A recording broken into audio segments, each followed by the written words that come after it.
Okay, I'm back in editing mode in my lesson, and I want to add a little bit more for them to have some discussion, something along those lines with. So I'm going to go to the plus sign, and there are some ready-made stuff inside of some of these. So if I take a look at them, but I'm going to create a shout it out from scratch. I want to know just who is their favorite character. So I'm going to hit finish. I don't have to do anything else, and it's already done for them. The next thing I want to do is I want to add a little game-based activity. So I'm going to come over here to game-based activity, and I'm going to do a matching to see if they know what the characters are. So I'm going to click on matching. These would be the characters, this would be their traits, and then I would put in the characters' names and put in the traits. Notice I can also upload images if I need to. Okay, I already pre-did one, so I don't have to do this one. So let me see what we have. So here's the one I did, and let's look at the editing. So here are some of the characters, and here are some of their traits. Okay, I go next. I can pick a background if I want. I just picked a plain one since I put a lot of text in there, and I'm going to hit finish. Now, I want to ask them who their favorite character is first, so I'm going to move the shout it out up, and then I'm going to have them do that matching activity, so then we can have another discussion after that. All right, so I'm ready to go. So I'm going to hit finish editing, and I am going to start this lesson.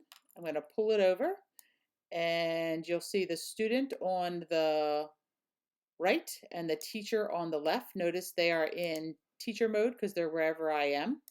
All right, I'm going to go to the shout it out, and I am going to hit start for the class, and you'll notice all of a sudden now they have something they can type in. So, all right, class, who is your favorite character? She's going to type in, or he's going to type in Marianne. I can give it 3 responses if I want to. I could have limited that. Now over here, I automatically got the answer. That's how quick it's going to come up. So we can very quickly check to see who their favorite character is, or ask them any question about reading and they can respond. So they can respond with a sentence if they want to. So here's my lovely sentence, and you'll see it hit response, and it'll show up that quickly. Now, if it's something you don't like, you can always take it and you can trash it, and then it's gone. I can also sort all these if I want to. And when I'm presenting to my kids, even asynchronously through whatever tool I'm using, if I click once on it, it'll get larger. And then if I hit the arrows, it'll arrow through all of their ideas. So it makes it easier for the kids, whether they're in class or at home, to see. So that's the first one. All right, I'm going to go on to the next activity, which was our matching activity. Remember, I'm still in teacher pace, so they're going right along with me. And now, here's the student example right here. And I want them to match up who said what. So Eleanor, she is the sense part. All right, let's get one wrong. Mary Ann, she forms an attachment to Eleanor. No, that didn't work. Because of the settings I set, it automatically goes back. And I want to give you a little example of what those settings look like. So when I'm over here, I'm going to go back into edit mode so that you can see. And I had choices inside of that one.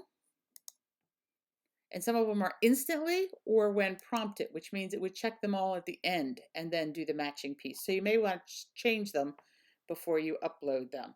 So these are all different activities that you can make.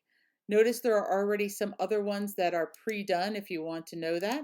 So if I'm in here and I'm looking at questioning and reflecting, or let's activate prior knowledge, notice there's already a KWLQ if I want to ask that type of question, and it will make the shout it out for me and ready to go. So if I hit finish editing and hit start, it'll automatically bring my student back into focus.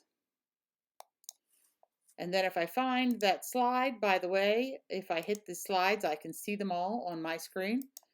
Here is my KWLQ, and I can start it for my class. And now it looks very much like the shout it out I did before, but now they have categories to pick. I know I liked the book. That's what I know. Send response. And so forth and so on. So that's how you can add some interactivity, some discussion inside of your synchronous class.